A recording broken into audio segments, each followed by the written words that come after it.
Salut les meilleurs, c'est Corit. On se retrouve pour le vlog numéro 7. Et comme chaque semaine, on fait le point. Là, aujourd'hui, j'ai décidé d'aller dans un champ pour changer un peu. Je suis entre deux zones, quoi, avec un arbre seul en plein milieu. C'est un endroit que je voulais traverser depuis un moment, mais je me suis dit, là, allez, il est 10h30, 11h du mat. J'ai la gorge un peu niquée. J'ai mal dormi. Mais le soleil, là, déjà me redonne pas mal d'énergie. Je synthétise ma vitamine D. Commencez vos cures dès à présent, parce que cet hiver, à mon avis, on va avoir pas mal de grippe et bien des merdes comme ça qui vont revenir. En plus, bien sûr, du traditionnel Covid, on peut dire maintenant. Sinon, quoi d'autre? Cette semaine, comme la semaine dernière, les choses suivent leur cours. Ce que j'ai fait, mon acte psychomagique, je ne sais pas s'il a un impact. Mais en tout cas, cette semaine, j'ai remarqué plus que d'habitude des petits changements dans ma manière de penser, dans ma manière de parler, de m'exprimer, de bouger. Je me sens un petit peu plus relâché au quotidien et globalement plus sain, plus serein. Je ne sais pas si c'est lié à ce que j'ai fait la semaine dernière, mais en tout cas, il y a des choses qui sont en train de se débloquer en interne que je ne comprends pas encore, mais qui feront peut-être lumière d'ici un mois ou deux peut-être, ou moins, ou plus. La danse suit son cours. J'aurai une petite anecdote dessus. Et sinon, le travail se passe toujours aussi bien. Pour ce que c'est, je trouve que c'est bien. Ça me laisse vraiment du temps pour me poser. Ah si, chose ce soir. Je fais une partie de 2D6 en tant que MJ, ce que je n'avais pas fait depuis 4-5 mois à peu près. La dernière partie que j'ai faite, oula ouais, ça remonte à longtemps. Donc je risque d'être un peu rouillé, ça va être avec Seb HE de Histoire épicurienne. Déjà en joueur confirmé, on aura peut-être un ou deux joueurs à côté. Donc ça va me faire du bien. Comme ça, je vais pouvoir aussi réviser un peu les règles et me remettre dans le bain. Tant que j'y pense, s'il y a d'autres meilleurs, parmi les meilleurs qui vloguent, ou tu es passionné de chant ou de vocal, si vous souhaitez, on peut s'arranger en MP. Je peux vous envoyer ce que j'utilise pour mes échauffements de voix et mes exercices comme je faisais pendant mes cours de chant mais que j'ai récupéré en ligne. C'est expliqué par une québécoise et moi ça marche bien. Ce que je fais en général, c'est qu'une fois par semaine, parce que normalement je devrais le faire tous les soirs mais j'ai pas le temps, mais une fois par semaine, souvent du coup le dimanche, là j'ai repris, je le faisais beaucoup à un moment donné, échauffement de voix, exercice de respiration, travail du diaphragme, les gammes, les vocalises, tous les dimanches, en plus de la lecture. Et avant aussi de prendre une grosse prise de parole devant le public, c'est ce que je faisais avant, un petit peu, et ben franchement ça améliore tout. On ne se rend pas compte à quel point la voix en fait est influencée par notre tension et notre stress. Là je suis relâché, je travaille juste au niveau du larynx, comme j'avais fait la semaine dernière, histoire d'être un peu plus tonique. Mais en soi, tu vois, si je relâche le larynx, on va arriver sur ça. Là vraiment, je ne force pas le larynx, par contre je pousse avec le diaphragme. Mais là, je redescends un peu le larynx. En fait, il faut que je me réhabitue à le bouger correctement. Et voilà, s'il y en a qui sont intéressés, qui ont envie d'améliorer leur voix, qui trouvent qu'ils sonnent mal, envoyez-moi un message privé sur Discord ou contactez-moi, taguez-moi. On s'arrange et je vous envoie. C'est un petit fichier, hein, c'est que de l'audio, donc il y a un programme, il y a tout ce qu'il faut. Voilà. Ça peut vous apprendre à chanter aussi, hein, bien sûr. À la base, c'est coach voix et programme de chant. Hein. C'est pour apprendre à chanter juste, à travailler les différentes voix, le fry, le twang, voix de tête, voix de corps, voix de poitrine. Voilà, là, de tout ce qu'il faut. Bon, comme d'habitude, il y a des risques que la caméra coupe à cause du soleil. Mais ce qui va être bien, c'est qu'à partir des mois froids, en fait, en théorie, ça devrait aller mieux. Après, j'ai l'impression aussi que le fait, là, j'ai enlevé tout ce qu'il y a autour de la caméra, donc peut-être qu'elle respire mieux aussi.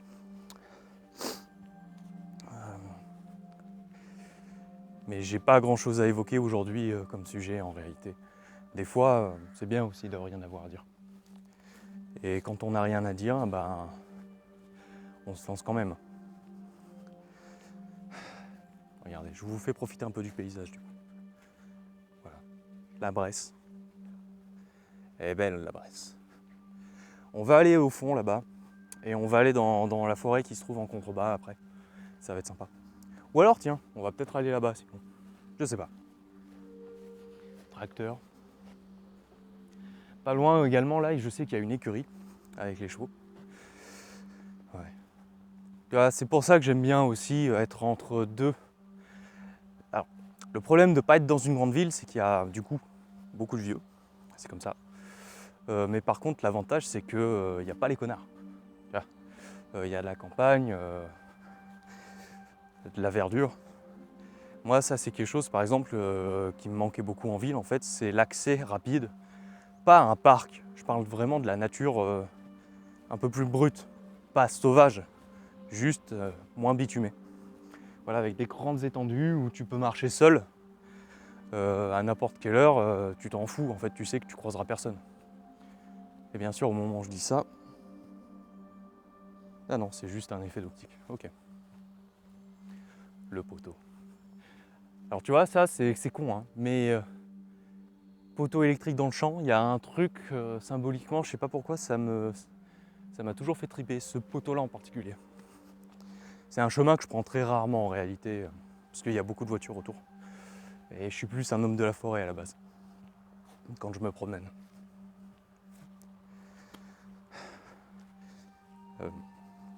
Bah ça y est, je sais. En ce moment, je regarde vraiment pas les infos. Et j'ai remarqué un truc, c'est que depuis que j'ai arrêté de regarder les infos, je suis moins en colère.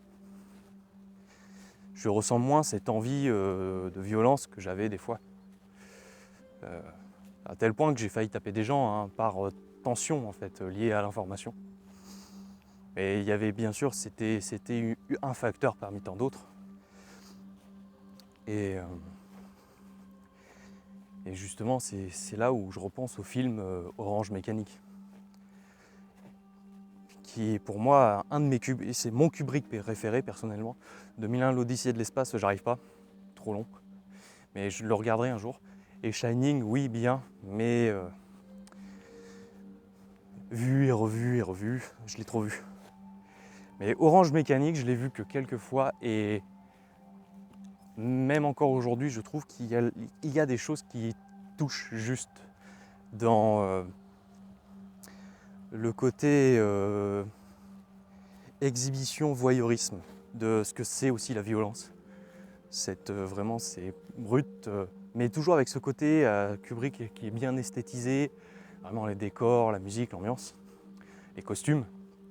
Et je trouvais que c'était, à l'époque, c'était un super film, c'est toujours le cas. Et je comprenais pas, en fait, par exemple, plus récemment, quand il y a le film Joker qui est sorti, tout le monde disait « Oh, ah, quand même, hein, moi, ce film, ça fait peur, hein, ça fait peur. » Et moi, à chaque fois, j'étais « Mais attendez, Joker, c'est Joker. Orange Mécanique, on en parle ou pas hein ?» Non, parce que dans Orange Mécanique, il y en a une, elle se prend son truc dans le cul, hein, à un moment donné. Il y a une scène de viol quand même, hein, à plusieurs. On se rappelle, hein, coup de pied dans les couilles, je t'attache, je te coupe le bout de t-shirt, le téton il sort, la totale, hein, on s'en rappelle. Et bien sûr, ma scène préférée du film, bon alors il y en a tellement hein, quand ils lui mettent les gouttes dans les yeux, mais moi ma préférée c'est quand il se fait trahir et qu'il devient fou et qu'il jette à coups de pied dans les couilles c'est un de ses acolytes pour ensuite le reprendre et lui trancher un bout de la main là. Ça, moi, ça me vend du rêve à chaque fois, avec bien sûr la musique classique derrière. J'adore. Alors que Joker, ok, oui, très bon, hein, très très bon comme film. Mais ce qui m'a beaucoup énervé, c'est que les gens avaient oublié, tu vois, tous.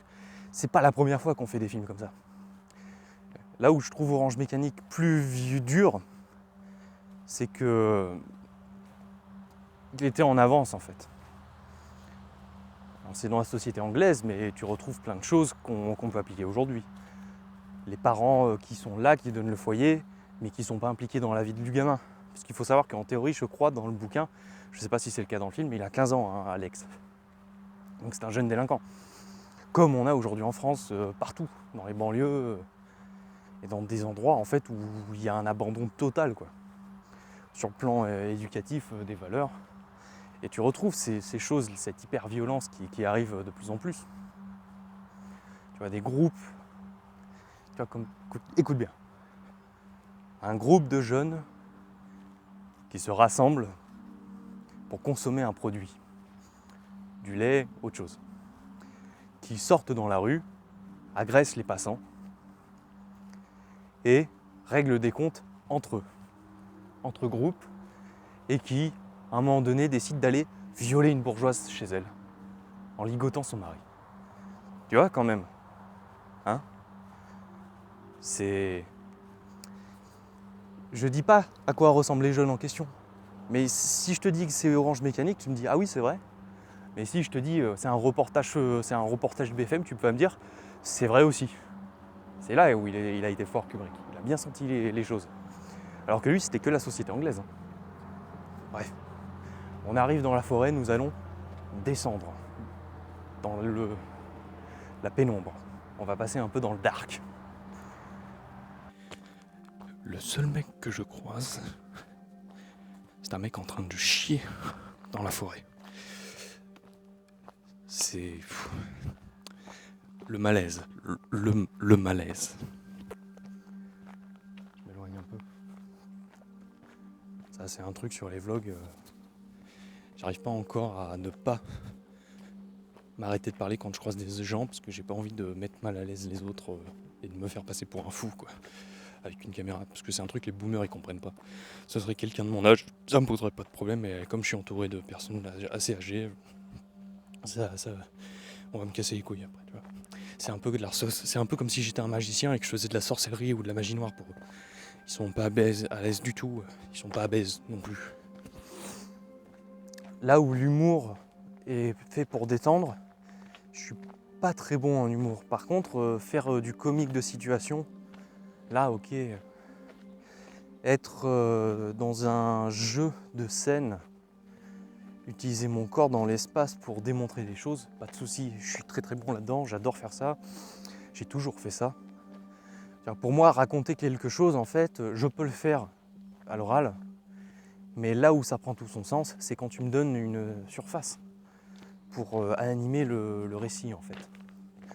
Naturellement, si tu me faisais faire une partie de 2D6 debout, dehors, avec des gens, en tant que MJ, je serais en constant mouvement pour expliquer où sont placés les personnages, qu'est-ce qu'ils sont en train de faire, mais tout en le verbalisant.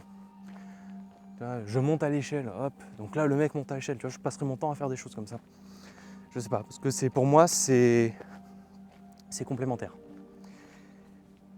Et je pense aussi c'est pour ça que j'aime beaucoup bouger de base, parce que je partage beaucoup plus de choses de par mon non-verbal, mais plus que la moyenne, ce qui peut être un défaut, hein, parce que parfois je vais mentir à l'oral pour des raisons, mais mon corps va dire complètement la vérité, et du coup des fois c'est un peu transparent, quand les gens sont plutôt bons là-dedans. Mais bon, bref, passons.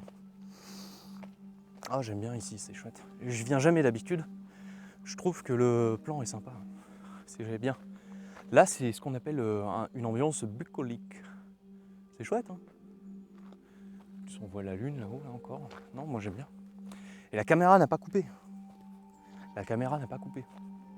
Par contre, à un moment donné, il va falloir que je rentre et je sais pas du tout où je vais atterrir là, au bout du chemin. Mais on avance. Comme dans les vlogs. J'ai pris le chemin. Je vais aller au bout du chemin. On va aller au bout de ces vlogs.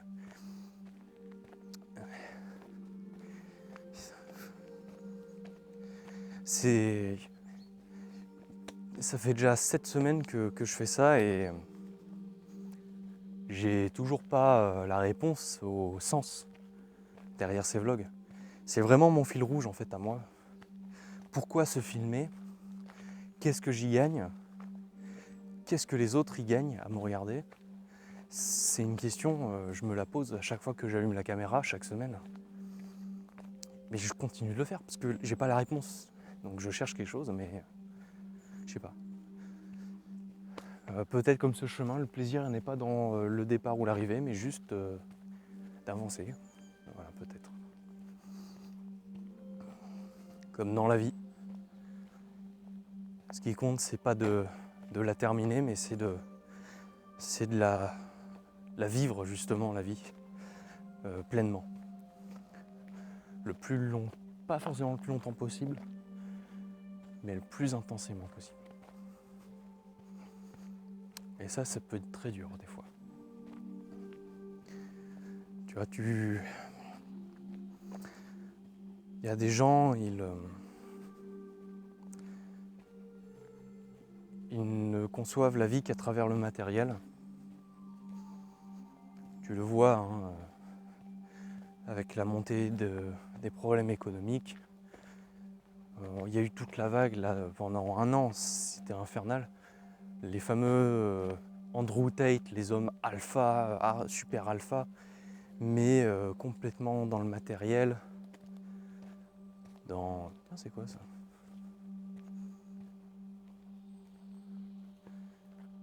S'il te plaît, respecte-moi, enculé. Cette branche d'arbre vient de me faire un doigt d'honneur. Je vais t'enculer. Salaud. Je vais te briser tes os, je vais te boire ton sang. J'y crois pas. Même la forêt me dit d'aller me faire enculer, putain. T'appelles ça du respect? Purée. Ou alors peut-être que c'est juste un signe parce qu'il y a des cannibales qui me disent on va te la mettre dans le cul. Je sais pas, façon de tchétché. Alors qu'est-ce qu'il y a au bout de ce... Non mais c'est vrai que là en fait, là j'avance mais je m'enfonce de plus en plus. C'est de plus en plus dense la forêt et là au bout je vois une espèce de début de baraque. C'est un setup de film d'horreur ce truc. Bon, ça va, il est 10h du mat, il aurait été 5h du mat ou 2h. J'aurais été peut-être un peu moins serein, on va dire, à l'idée de marcher là. Bouh. Ah, je t'ai fait peur. Ouais, les Red Pill, Andrew Tate, homme alpha, mais toujours avec ce côté un petit peu, moi que je trouve sympa, hein, tant mieux pour eux. S'ils ont trouvé leur style, moi j'aime bien, hein. C'est bien pour eux. Toujours un peu ce côté crypto-gay, tu vois, fumer un gros cigare, torse nu un peu huilé, crâne chauve. Vraiment, ce truc comme les films porno gays des années 80 sur VHS, quoi. Mais avec une esthétique plus moderne. Mais il y a vraiment ce truc. Je sais pas, ça me parle pas comme concept. Même si quand j'étais plus jeune, j'aurais pu tomber dedans parce que c'est vrai qu'on manque cruellement, nous les jeunes hommes, de modèles en fait. On n'a plus de modèles. Nos pères ne sont pas tous des modèles. Tout ce que j'apprends, c'est seul en fait. Je me suis inculqué mes propres valeurs, personne d'autre. Est-ce que c'est bien? Oui. Est-ce que j'aurais pu apprendre quelque chose d'autre? Peut-être. Mais... Tiens, je vais prendre à droite. Ou non, je vais continuer. Je sais pas, il y a les voitures qui arrivent. C'est pas mal. Faut que je vienne plus souvent ici, j'aime bien l'ambiance. Allez, à droite. On va faire une boucle. Mais... Ouais, j'ai l'impression que plus ça avance, plus les jeunes hommes sont délaissés en termes de modèles en fait. Mais je me demande peut-être même les jeunes femmes aussi en réalité. C'est quoi un modèle aujourd'hui pour un jeune? Tu vois, qu'est-ce qu'on a? Si t'es sportif, t'as Arnold Schwarzenegger encore qui tient la route.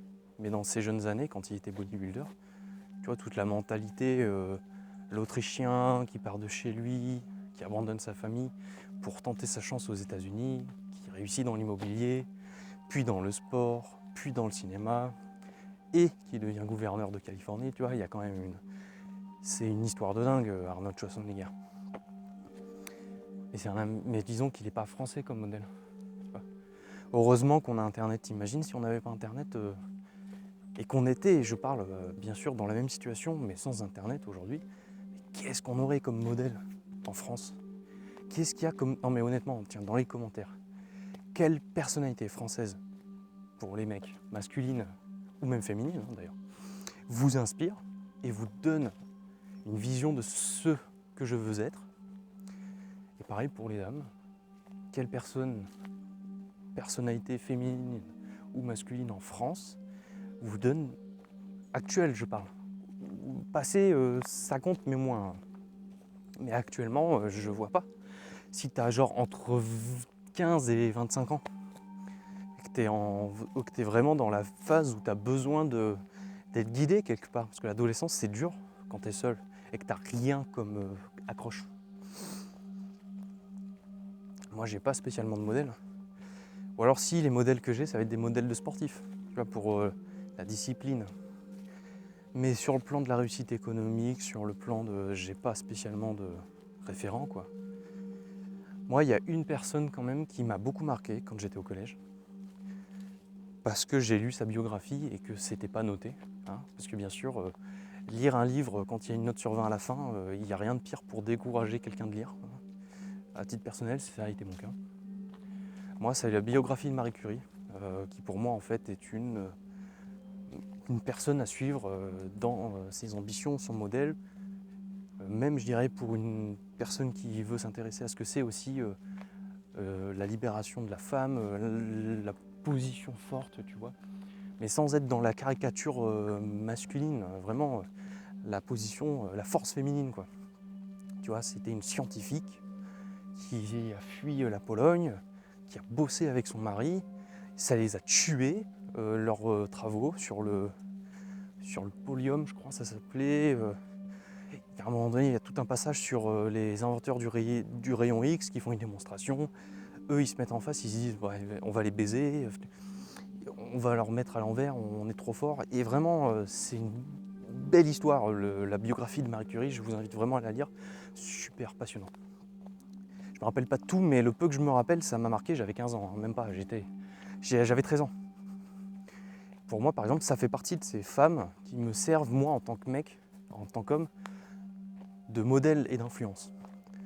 Tu vois, c'est-à-dire qu'elle a tout quitté pour recommencer ailleurs, mais pur génie. Et en plus, elle ne s'est pas laissée faire, parce que je crois que dans la biographie, on t'explique bien qu'à un moment donné, pas son mari, hein, mais les gens ont essayé justement de l'invisibiliser au profit de son mari. Et elle a dit non, non, on est deux, hein. On est deux. On est deux, et à la fin, il restait qu'elle, hein, parce que son mari est mort. Pierre Curie, je crois, c'est. Mais Marie Curie, grosse femme, quoi. Enfin, forte, très forte, balèze. Gros caractère, bien, quoi. Polonaise en même temps, tu me diras. Mais après, je peux aussi couper là, en fait, parce que j'ai à peu près dit ce que je voulais. Parler un peu de tout, comme d'habitude, partir dans tous les sens.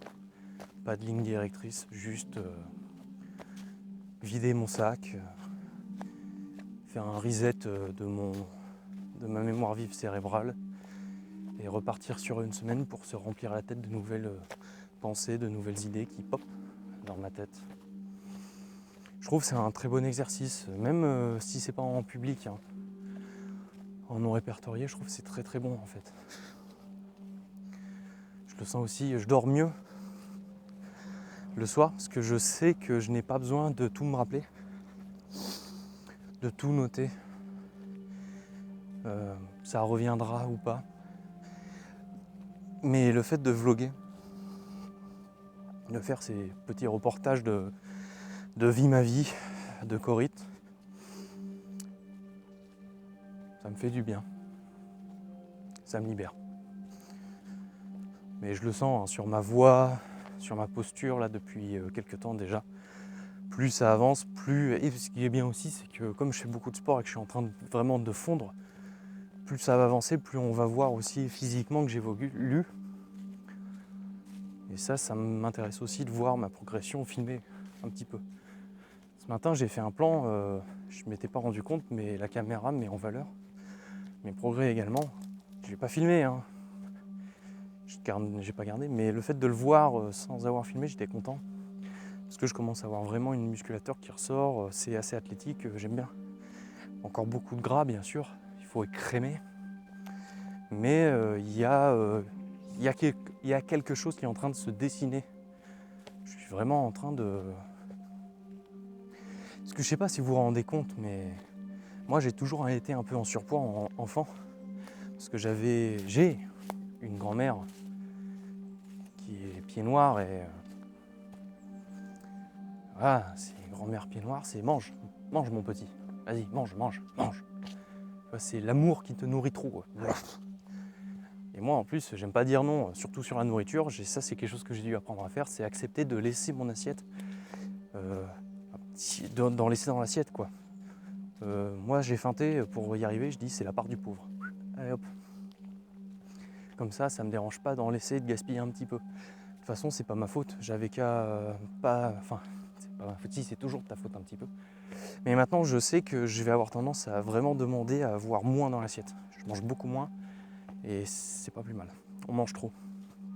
Il faut au moins manger. Si tu sens que tu n'as plus faim, il faut arrêter, même avant. Et pour ceux qui font de l'hyperphagie pendant les repas, je vous redonne l'astuce. Bon déjà, commencez le repas avant le repas, 30 minutes avant, une pomme. C'est con, hein, mais ça fait la diff. Avant de commencer le repas, juste avant, 30 minutes avant, une pomme, parce que ça se digère vite les fruits. Et ça contient surtout les pommes, parce qu'elles contiennent, je crois, de la peptine, si je me rappelle bien, ce qui est en fait un coupe-faim naturel. Donc ça gonfle, en fait, les fibres vont gonfler dans l'estomac, elles vont déjà vous préparer la panse pour mieux digérer. Et en plus, ça va un peu vous caler plus vite. Ensuite, un verre de boisson juste avant de commencer. Pareil, pour se préparer. Froid, c'est bien, mais genre une petite infusion avant le repas ou en fin de repas, c'est ce qu'il y a de mieux. Bien chaud, comme ça aide. Commencez toujours votre assiette. 2/3 moitié légumes, ensuite viande, et on termine par les féculents en termes de proportion de quantité. La moitié de l'assiette doit être composée de légumes et de crudités, toujours. Les glucides, vous vous rendez pas compte, mais on n'a pas besoin d'en manger beaucoup en réalité. 50 grammes, des fois ça suffit. Même des fois, si tu manges du pain, ne mange pas des pâtes par exemple, tu vois. Parce que le pain c'est riche, hein, mine de rien, en glucides. Tu vois, ça suffit, pas besoin de plus. Et à la fin du repas, reprenez une petite infusion, quelque chose de chaud, voilà, etc. Mais pour ceux qui ont tendance à vraiment manger trop vite, déjà ne regardez pas les écrans pendant que vous mangez. Posez vos couverts, ça c'est l'astuce ultime qui m'a vraiment tout changé. Posez vos couverts entre chaque bouchée et vous allez voir que vous allez en manger moins. Des grosses bouchées moins vite et vous allez vous caler du coup l'estomac plus vite. Parce que vous allez laisser le temps à votre cerveau de recevoir assez de... C'est laquelle l'hormone T'en as deux. T'as l'hormone de la faim et l'hormone de la satiété. Je confonds les deux à chaque fois, j'ai complètement oublié. Mais le truc c'est qu'en mangeant, vous allez stimuler la production d'hormones qui appellent à la satiété. Et en posant vos couverts entre chaque bouchée, vous laissez du coup un temps supplémentaire et mécaniquement vous allez moins manger. De toute façon, si vous commencez par les légumes et les protéines, en général, quand vous arrivez sur les glucides, vous êtes déjà bien calé. Les glucides calent moins vite. Mais les protéines, c'est ce qui stimule le plus la production de... C'est comment ? De cette hormone, je la mettrai au montage, le titre, de l'hormone de satiété. Voilà. Et en plus, franchement, si à ça vous ajoutez sur votre journée un repas sur les 3 qui est végétarien, vous allez être au top de la forme. Ça, c'est quelque chose que j'applique de plus en plus. Moi, je mange que 2 repas parce que le matin, je ne peux pas manger. En fait, ça me rend malade, ça me donne la gerbe. Comme ça. Comme je me lève tôt, je dois avoir une production de cortisol, donc de stress, naturellement, qui est élevée. Et en réalité, je commence à avoir l'appétit, l'envie de manger, ça commence à arriver vers 11h, midi. Mais c'est plus une purge de l'estomac.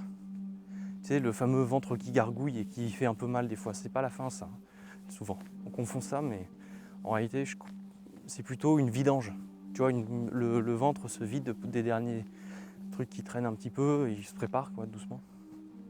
Mais en réalité, si tu attends un peu, moi je commence à avoir faim quand je suis pas trop actif. Je commence à avoir faim vers 15-16 heures en réalité. Donc les week-ends, quand j'ai le choix, j'ai tendance à manger un gros repas. Et en semaine, je mange 2 repas.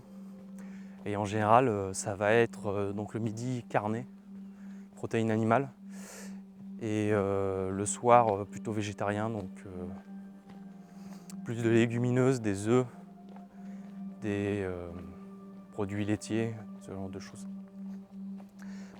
Et surtout les légumineuses le soir, ça digère mieux, je trouve.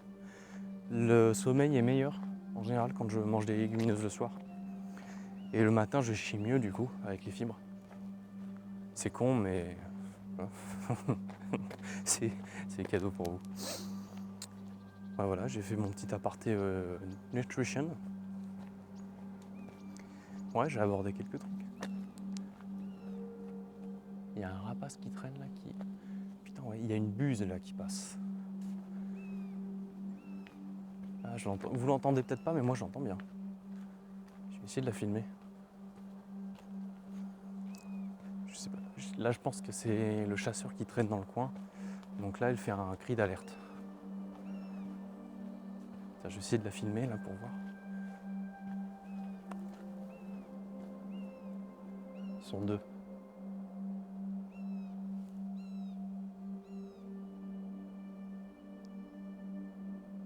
Je vais voir si je zoome.